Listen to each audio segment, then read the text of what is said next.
Ahoy, mateys. I'm a pirate. Yo ho ho. Uh, Alrighty, so this is September 22nd. I realize this is really awkward because I'm in a Halloween costume. This is my Halloween costume this year. I decided to go as Captain Hook. Probably because I'm growing my hair out and my mustache, so. But I realize that's weird. I just wanted to try the outfit on and create ambiance because I will be talking about the Peter Pan movies. So this is the beginning of my 1950s movies with a few extra movies added in that I forgot in my other reviews. The reason I didn't do those is because those movies hadn't come in yet. So this is going to be 1950 to about 1955. I'm going to try and get through all of these as quick as I can in this video. There's no particular genre here again. I wanted to just cut this decade in half because I'm still ordering movies from the late 50s. Again, thank you to like the one person liking my videos. Hopefully there's more of you that will be coming in or watch more of them. We'll see. I know a lot of it's like not everyone wants to watch movies from these decades, so I get it. This is more or less just showing the movies I have from those decades. So first of all, I'm going to start with this movie that Lon Chaney was in. It's a silent film from 24. I didn't know about it until about like 3 weeks ago, but it's called He Who Gets Slapped. Basically, this is like, he's like a scientist and he's working for this baron who ends up being like in cahoots with his girlfriend, and then they kind of swindle him and frame him and take his work, and then he becomes this like clown in Paris that's doing all of this like slapstick abusive entertainment. It's very weird, and his makeup in this is really creepy. I more or less just wanted to see this because it's Lon Chaney and it's a clown film, and I like movies about clowns. Now, here we go. Captain Hook's glory moments. So, I don't have every single Peter Pan movie ever made because, frankly, there are some that are pretty bad. And I also don't want to watch like 13 versions of Peter Pan. So, I decided to start with this one, which is the silent film version from 24 also. I didn't even know about this either until I watched a documentary about Hook. So, but this is pretty cool. Peter Pan was a woman in this, I believe, which was a little weird. And strangely enough, I'm guessing because of the time period, they couldn't actually get the rights to use animals, or maybe they were afraid to use them. But all of the animals in this are actually just humans in animal costumes, which is very odd. I liked Captain Hook in this; he was pretty good. So then I have the 1953 cartoon, Disney, obviously, classic. And this comes with the sequel, Return to Neverland, which I believe I saw in theaters, unless that was like a straight to video release. But again, the cartoon is like classic, and I grew up watching it, and it's my favorite adaptation of Hook. That's the costume I'm wearing, so. And another version I have is Hook, the Steven Spielberg movie from the 90s with Robin Williams and Dustin Hoffman as Captain Hook. Julia Roberts as Tinkerbell, which I didn't even know growing up. This isn't even really like a retelling of it. It's more of a sequel, a live action sequel to Peter Pan, where he grew up with Wendy's daughter and becomes like a normal dad with an everyday job, and then he kind of gets pulled back into Neverland. Captain Hook ends up like kidnapping his kids. This is really cool. I just watched a documentary on this, like I was saying, and it's not remembered as Steven Spielberg's like glory moment for movies, but it's actually really good. I hadn't really watched this since I was a kid, and watching it again, I was like so glad I got this. So this is another one that was technically from the 30s. It's a collection of Looney Tune cartoons. You know, I'm a sucker for this. I grew up watching these too. I think that the 30s rendition is the classic one to go for. Another one I didn't buy, I didn't want to buy it, but I need to get it eventually, is the Mickey Mouse Show, the original. This is the 70s adaptation of The Spiral Staircase. I think I put this in my 40s video, the original. It's basically the same story in the 70s, which is, you know, this woman who's mute and she works with this family who has all these secrets, but it's mostly the sons, and the sickly mom kind of knows some shit's going down. There's one actress in this Elaine Stritch. She's in some other stuff, and she was in this, but this was like in the 70s, so she was a lot younger. Now, I have the original 50s cartoon on tape, the Disney tape, but this is the Tim Burton version. Oh, and the other version I have on tape is the one with Whoopi Goldberg, like the Hallmark one with the girl from Napoleon Dynamite. Now, this is the Tim Burton version. I didn't love this when I saw this in theaters. I remember seeing it back in 2010 when it came out, and I didn't love it. Watching it again, I really do like it. Again, he went more for a sequel approach with this. Like, she had already been in Wonderland, and Alice was remembering what it was like and saving Wonderland. But this is really good. You know, the actors are great in this. You know, it's Tim Burton. I mean, he's always on the top of his game, at least when it comes to renditions. Now, these two movies, I hadn't watched the Steve Martin one in a long time, but it's the Cheap by the Dozen movies. This is a lot like that, Yours, Mine, and Ours, except it's just a couple that end up having like 12 kids, and just kind of the struggles of dealing with all of that. And then, like, you know, the original I didn't love from the 50s. It didn't do much for me.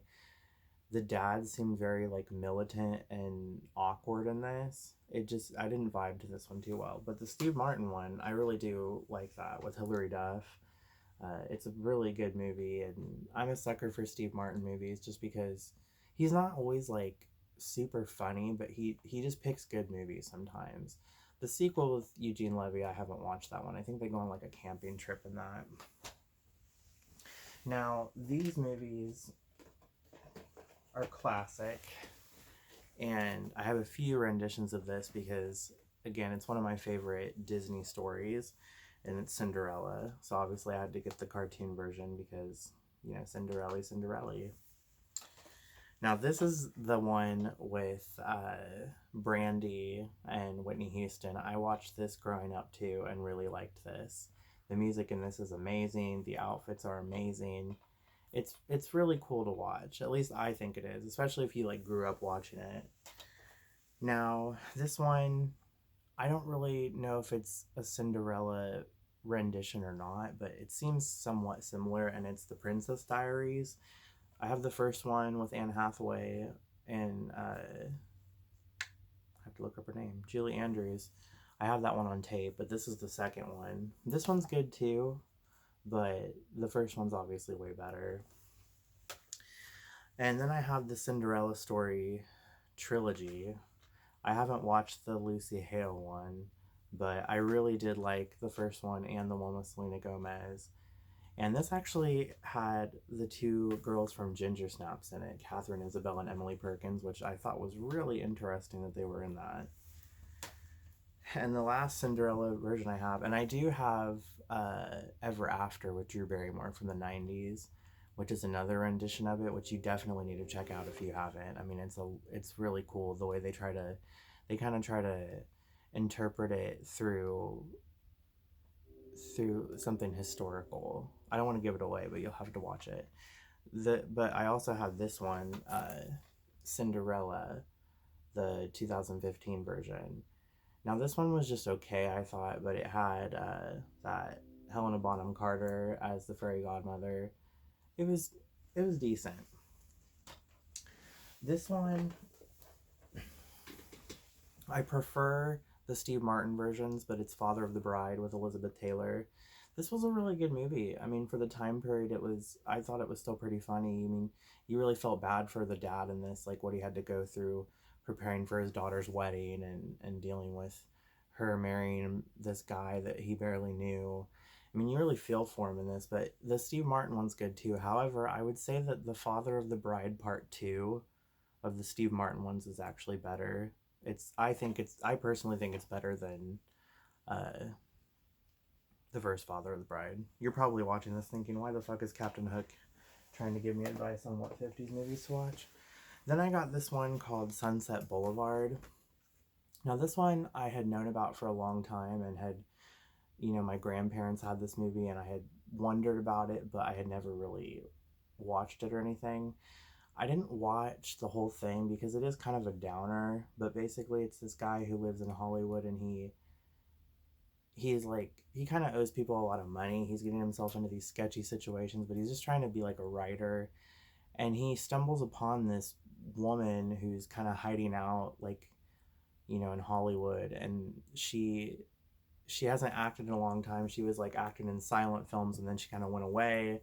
And then he becomes attached to her, but it's like kind of this demented relationship they have. And I didn't watch the whole thing because it was a bit of a downer, but it is pretty good to watch for the acting, I'd say.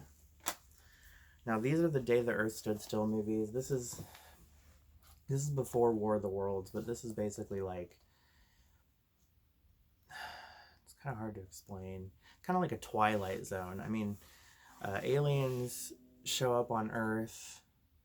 One in particular shows up on Earth in human form and is warning the universe that aliens are going to take over because they feel that humans are selfish and have used up their resources and have wasted the earth, in layman's terms. But the black and white version I thought was a lot more like a Twilight Zone. It was really trippy and, again, had that kind of moral at the end of it or lesson you had to learn. The 2008 version with Keanu Reeves I thought was pretty good. I don't love Keanu Reeves' newer stuff. Again, he comes off very monotone, but in this it kind of worked because he was supposed to be an alien. And I thought Jennifer Connelly did a good job in this, and I think it's Jaden Smith, yep.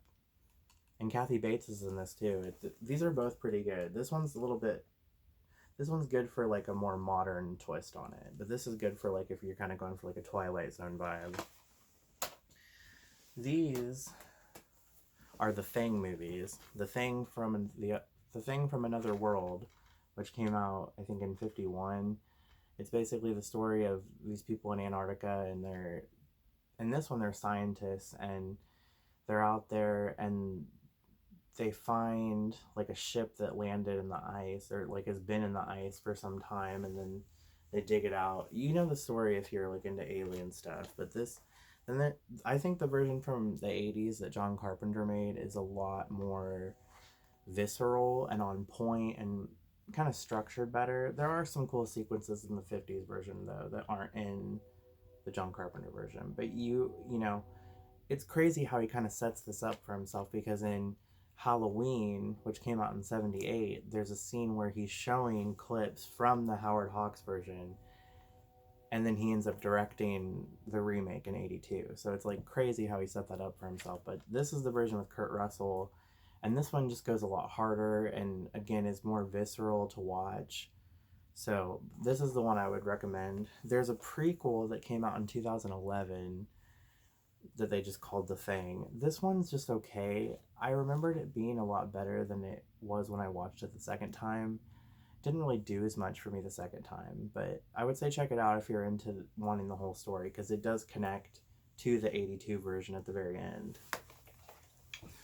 Now, this is a musical, and it's called Singin' in the Rain. I'm sure you've heard about this or have at least heard the song before, but I'm trying to remember what this was. It was like Debbie Reynolds is in this, and she's like singing over for this other actress who can't sing very good. They're like switching from silent films to pictures with sound in this.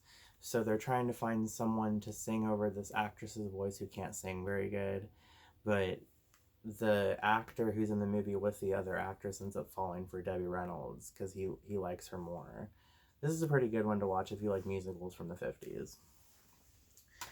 These I got because I wanted to experience at least some Marilyn Monroe vibes, but I got a few of her movies. I got Gentlemen Prefer Blondes, I got There's No Business Like Show Business, and then The 7-Year Itch.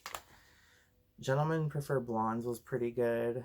I remember liking that. She's kind of swindling men for money and diamonds. There's No Business Like Show Business. She kind of becomes part of this family's theater production. She ends up like getting onto it because she wants to become like a famous performer. And The 7-Year Itch is like this guy who takes her in as like a tenant, like above his apartment, and he starts kind of becoming paranoid that he's going to like do something sexual with her. And it's funny. I think my favorite is probably The Gentlemen Prefer Blondes. And she was also good in that one with Jack Lemmon and Tony Curtis, that Some Like It Hot, where Tony Curtis and Jack Lemmon played women. Now, this is an Audrey Hepburn movie with Gregory Peck from '53 called Roman Holiday. And this was pretty interesting. It was like, she was like the princess of, I think it was England or something like that, but they were in Rome. And she's kind of trying to get away from her entourage and do her own thing. And she ends up stumbling upon Gregory Peck, who's supposed to write an interview with her. And then he like gets attached to her. It's a cute movie. It's pretty long, but it's interesting. It has a really emotional ending. These two are more kind of science fiction, end of the world type movies, The War of the Worlds. Now, the original from '53 was very entertaining. I had never seen it. I loved my Criterion Collection version because they always, they deck their shit out. Get this if you're into the '50s version and you want to see a really clean remastered version. This is the 2005 version Steven Spielberg directed with Tom Cruise. I had never seen this until I bought the original. Hadn't seen either one.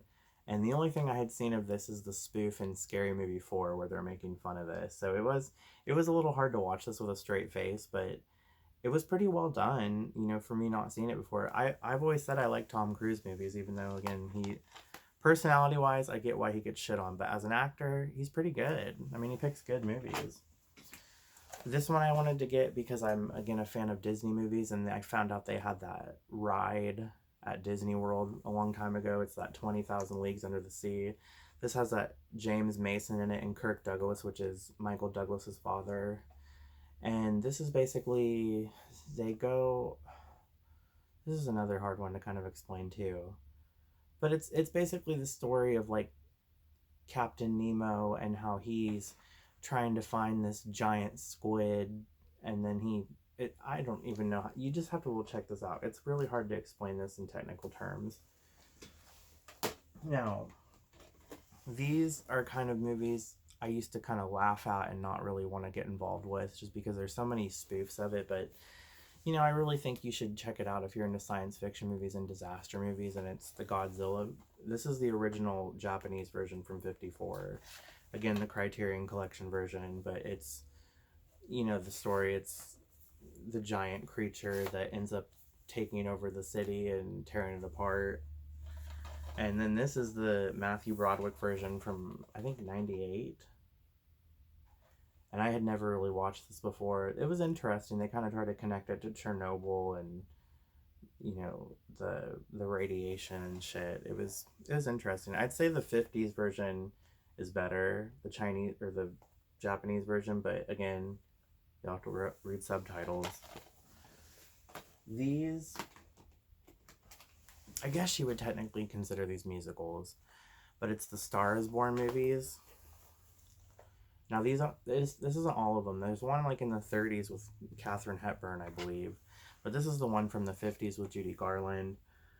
That was the biggest reason I wanted to get it. I had watched this when I was younger and just hadn't seen it in forever, and I wanted to see it again. Really sad ending. James Mason's her co-star in it, who ends up helping her gain her fame, and then he falls apart. I don't want to give too much away. This is wrong one. This is the one from the '70s with Barbra Streisand and Chris Christopherson. I really like this version because Barbra Streisand always picks characters who are very, chatterboxy, but also emotional and vulnerable. And she really shows her vulnerability off in this. And I just like it because it's a 70s one and it's just really tasteful and well done. The pacing is a little bit better in this too than it is in the 50s version. This is the newest version with Lady Gaga and Bradley Cooper. I saw this in theaters and really liked this. This one really made me emotional. All three of them really did, but this one got me as well. I think these are the three best renditions. And it's basically like the girl who wants to become famous and she meets this musician who kind of gets her name out there, and then they end up getting into a relationship, and that's where all these problems happen. But definitely check it out. This is a Christmas movie, and it's called White Christmas. And this has Bing Crosby and Danny Kaye. I only watched some of this. It started off like, I think in World War II or something, and it was showing them like singing Christmas carols and stuff, and there's dancing going on. And hard to explain, but if you're interested in the time period and like a Christmas movie, there's a lot of singing. This is one of those musicals that kind of pissed me off though. This is a musical, and it's one of those ones where it's almost like they would break into song in like random scenes that didn't need it. And that's what makes me mad about some musicals, is like some of them can get away with throwing songs in at random spots, but if it feels like too random, then it doesn't work for me. And that's how I felt watching this a little bit. It was just kind of random where they placed the music. This one is called Diabolique. It's a French film. It's psychological. It's the story of this woman who's got a lot of health issues with her heart, and she's married to this guy who's like the principal of this school that she owns, but he co-owns it with her, and he's like cheating on her with this other woman who works at the school, and the woman he's cheating with and his wife like are plotting this murder against him. That's all I really want to say without giving it away, but it has a lot of twists in it, and this is French, so again, you'd have to read subtitles, but I think this is the better version. There's an American version from the 90s that I have as well with Sharon Stone and Kathy Bates, and I really like that version as well. That one I would suggest watching if you don't want to watch the French version, but I would say the French version is a lot better. It's more tasteful, it's more visceral. This movie I had on tape and I really enjoy, but I wanted to get it again because the tape, whenever I play it now, it has this really like loud, high pitched squealing noise when you watch it, which is irritating. But this is called The Night of the Hunter with Robert Mitchum. This came out in '55, and it also has Shelley Winters in it back when she was like a lot thinner.